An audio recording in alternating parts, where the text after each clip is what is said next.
Hello guys, welcome back to our channel. We are so excited to have you again. For a while now, the southeastern part of Nigeria has encountered so much trouble, so much issues, And right now, the Hanes and Igbo, which is the social cultural group in the southeast, is calling for a peace talk with all the relevant authorities and relevant groups that may be having one or two grievances here or there. Don't forget that fairly recently, the heat in Southeast has really been up there from trying the fight for freedom from IPOB down to the issue of unknown gunmen, and it's getting tougher by the day. Though we've heard that some members of unknown gunmen have been arrested and all of that, but then there are still some issues that must be resolved, and I feel that at this point the government have reached a consensus not to continue with the fire brigade way of solving issue, but to see how they can meet at the negotiation table and see how they can correct certain things which should be corrected, and also ban in respect to certain issues which they have to ban. But then let's look at those who have been invited for the meeting, and let's also see the reason why they are calling for the meeting.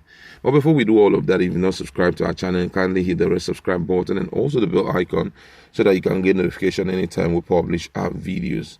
According to the news, the social cultural group Ohanes and Igbo, as directed by the Southeast governors and leaders, has invited members of the Eastern Security Network and the Movement for the Actualization of Sovereign State of Biafra (MASOB) to be part of the peace and reconciliation talks that will stem tides of crime and chaos in the region.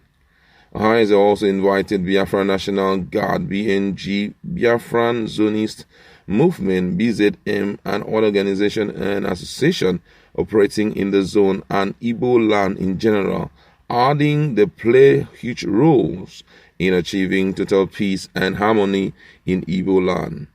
This came as the indigenous people of Biafra has ordered a protest and a sit at home on May 30th.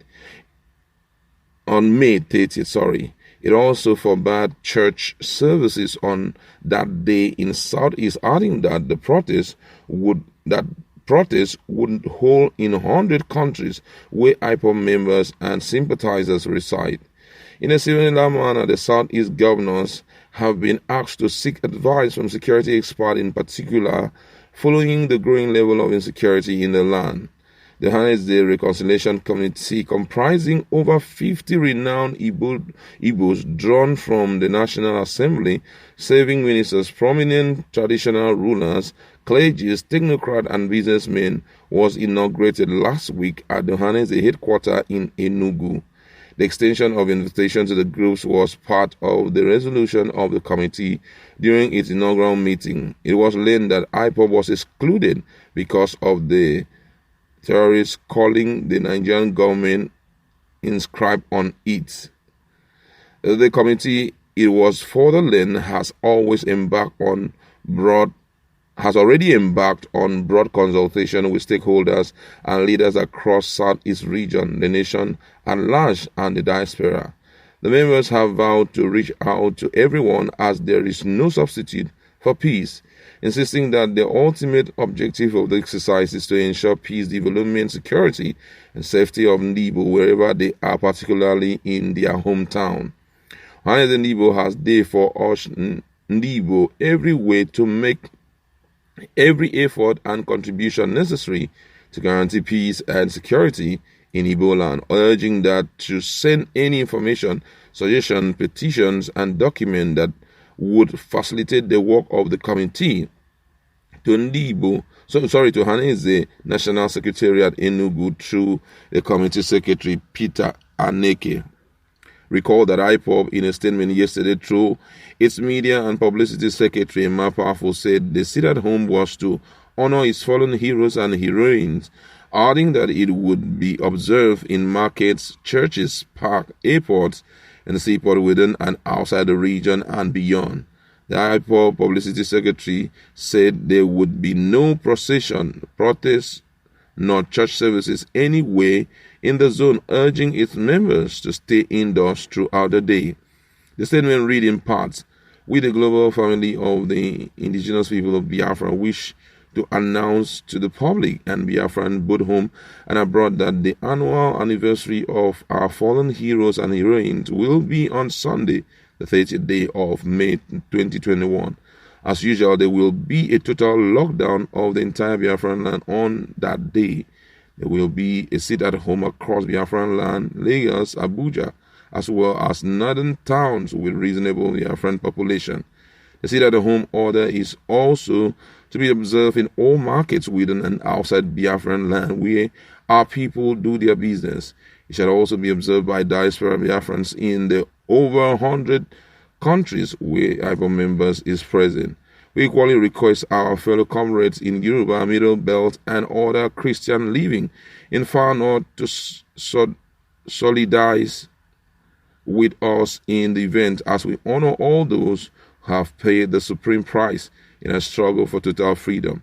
All Biafran living overseas must hold rallies in their respective countries of abroad in honor of our fallen heroes and heroines, including the gallant Imo State Eastern Security Network Commander Ikonzo and his men who were murdered by a Nigerian security agent.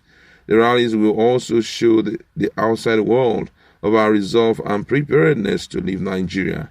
We equally advise our diasporan people to ensure they get the written approval of their host countries before embarking on the rallies.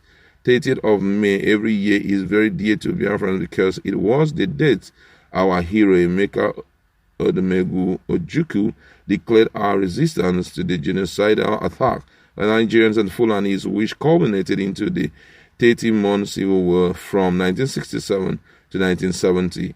We shall always remember all those who died in the cause of the war and our march to freedom. Consequently, there will be no movement in the road throughout Biafran land, no banking or financial services in our territories, no commercial activities of any kind." That one is a very strong one there. And looking at the situation that is currently going on, they want to negotiate, you understand? They want to talk about peace and all of that. But then, if we really want to be very objective, we have to accept one particular truth, which is that already there is a strong resolve for self-determination. And one of the things that they have earnestly requested for is the issue of being unproscribed as, a terrorist group, and also they are demanding for referendum. These are the two things that can equally restore peace back. Because as we are talking, I tell you that there are some people who are taking advantage of the chaos that is ongoing in the southeast to, carry out some of their very nefarious activities. But I feel at this point that the government needs to accept certain truth and see how they can communicate this truth to the authorities up there and let them know that if they condescend to accepting certain things, especially the issue of amendment of constitution, it will help a great deal, because there are still some persons who are not willing to change except the government align with their request. But however, we are waiting to hear the outcome of the meeting, what the resolutions were. We'd like to leave you there. Go to our comment section.